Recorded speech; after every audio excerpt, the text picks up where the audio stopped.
There are those that just want to be left alone, and those that just won't leave them alone. Which one are you? The Ernest Hancock Show. It ain't so groovy when you're screaming in the night. Let me out of this cheap movie. Headlong down the highway, and you're rushing headlong out of control. And you think you're so strong, but there ain't no stopping, and you can't stop rocking. And there's nothing you can do about it. Oh, there's something you can do about it here on Declare Your Independence with me, Ernest Hancock, and my very, very, very, very special guest, Andy Worthington, andyworthington.co.uk. Go get all his goodies there. Now, he's written a lot about Guantánamo, and we might get to that a little bit, but we don't have that much time. We only have a half hour with Andy, and I wanted to make sure we got down to what's going on in Libya, because we've been talking about Bahrain. We did shows on Egypt. We did a little bit on Tunisia and Saudi Arabia. Oh, here we go, Libya, our old friend Gaddafi. Now, I'm old enough. I'm almost 50. And I remember, the big ouch quit it going back and forth between Gaddafi and Reagan. And somehow Gaddafi survived that. He's just, I don't know what the deal was worked out, but he got to stay where he was. And the thing is that as you look at the demographics, you can see that, you get to about 30 or so, half the population's younger. So I'm going, they're on the internet. Now, I remember in 03 or 04, when I first started doing radio, that the entire country of Libya, they made somebody mad about something. And the entire country of Libya went off the internet. Just done. Well, we recently, in the last few years, we had that happen with the entire Middle East and India. You remember we drug our anchor over 3 fiber optic cables in the Mediterranean kind of crap? I'm going, yeah. So it's possible just without even severing any lines to just turn off a country. Well, now it seems as though Gaddafi had the ability to turn off the people. What impact did that have on him? And what kind of impact, before we even get to him turning it off, what kind of impact does the internet have on all these young people in Libya? Well, Libya's, famously been very close, but then Tunisia was as well. I'm interested in seeing how things happened, because I noticed only over the last year or so, actually, that on Facebook, I started to get friends in Tunisia and in Egypt and in these countries. And, Tunisia had shut down any internet activity inside Tunisia. Anybody who was criticizing Tunisia wasn't based in the country. It was as simple as that.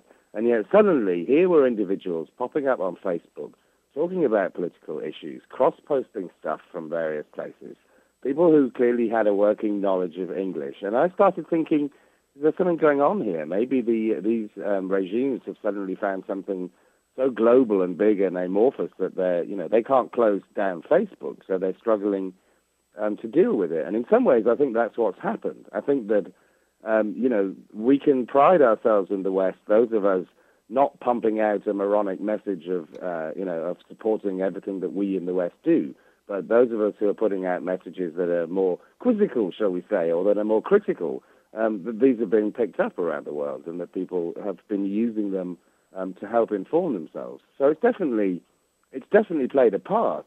In Libya, it's the Arabic-speaking websites that are not based within Libya itself, but they're part of the, as I mentioned before, there's a huge global web of extremely well-informed Libyan exiles who, I think, are itching to be able to go back and rescue their country. Well, that goes back to my original question. I'm looking at, the fact sheet, CIA, whatever they do on the countries here. I've been using them to look at a lot of the different countries and getting this information.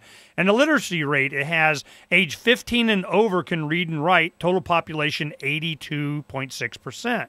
And I'm going, wow, that's I don't know what a literacy rate here in America is, but 82%, and probably isn't too far off. So I'm going, you have the internet available to them in their own language. Heck, we can translate Freedom's Phoenix. You go on the top of Freedom's Phoenix, says translate. We can translate it into 39 languages. So sure. Our whole thing is, I want them to be able to not make the same mistakes every few decades, to have the idea that they own themselves, that, this whole thing, you're going to have a government, guess what its job is? Declaration of Independence, man. Its job is to protect individual rights. If it's not doing that, time to alter or abolish. You get that in their head, man, it's all over. You got to just stand back for a few years and just wait and see what happens. So what is going to be the business atmosphere? Let's say Gaddafi is gone, and you say there's a lot of literate, well-educated, informed individuals that are getting their information on the internet and have the capacity. Will the country be able to rebuild itself? And if you have no government, I think it'll happen a lot faster. Yeah. Well, we're in uncharted territory, aren't we? I mean, I don't think these are like any of the revolutions that have taken place before that have always involved these horrible military aspects where, lo and behold, whatever the people's will is, suddenly it becomes a crushing dictatorship with no accountability whatsoever. I mean, I think what's been so inspiring about these people's uprisings across the Middle East is the sheer numbers of people involved in essentially saying, we want something that involves us, we want the right to self-determination. How much they're going to draw on existing models, how much they're going to try and come up with something that, maybe suits their particular circumstances, if given the chance, I find very interesting. And obviously, we all know in the West that trying to affect the decisions that are made by our governments, who are so rampant and out of control, is difficult. But one thing we can do is to educate ourselves about the people in the Middle East, to say we want to support them in their right to not end up being trapped in the same position, because cynically behind the scenes our leaders are working as hard as they can to install another dictator, so they don't have to deal with the problem of, maybe the people don't want to be fleeced. Oh, I'll bet you they are. I want to ask you this. I have in my hand, we got hundreds of these from the Cato Institute. They had happened to have books that had the Declaration of Independence, the Bill of Rights, and the U.S. Constitution. That's one side's Arabic and the other side is English.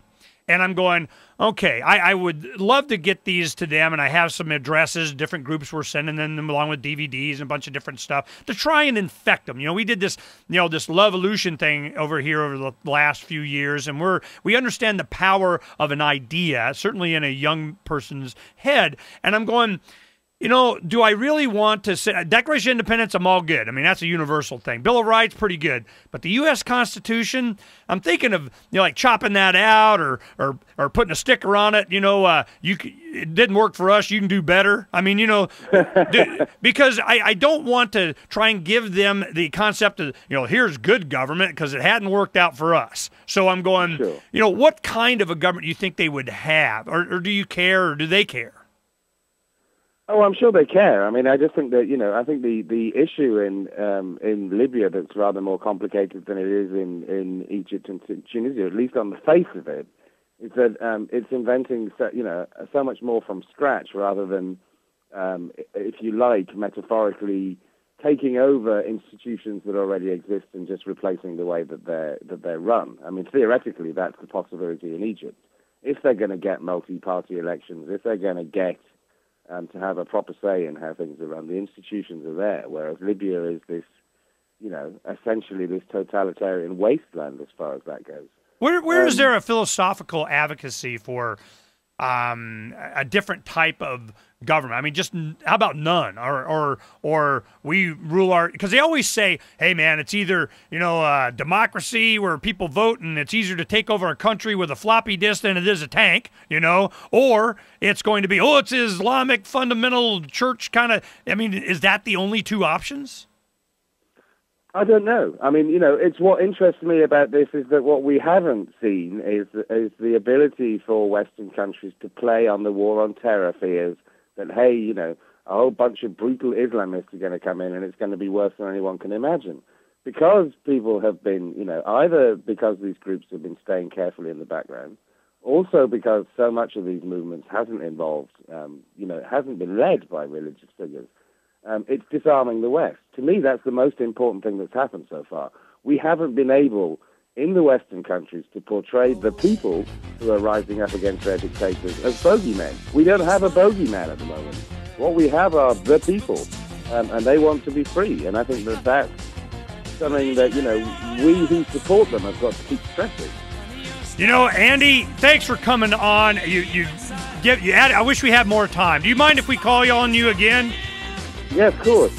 It's a real pleasure to talk to you. Yeah, no, let's plan on doing that in a couple of weeks after this kind of settles out a little bit, because I really want to see the direction that we're going, because I can tell what's going to happen.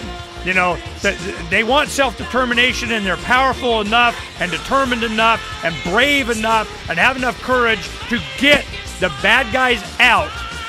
But what are they going to replace it with? I vote nothing.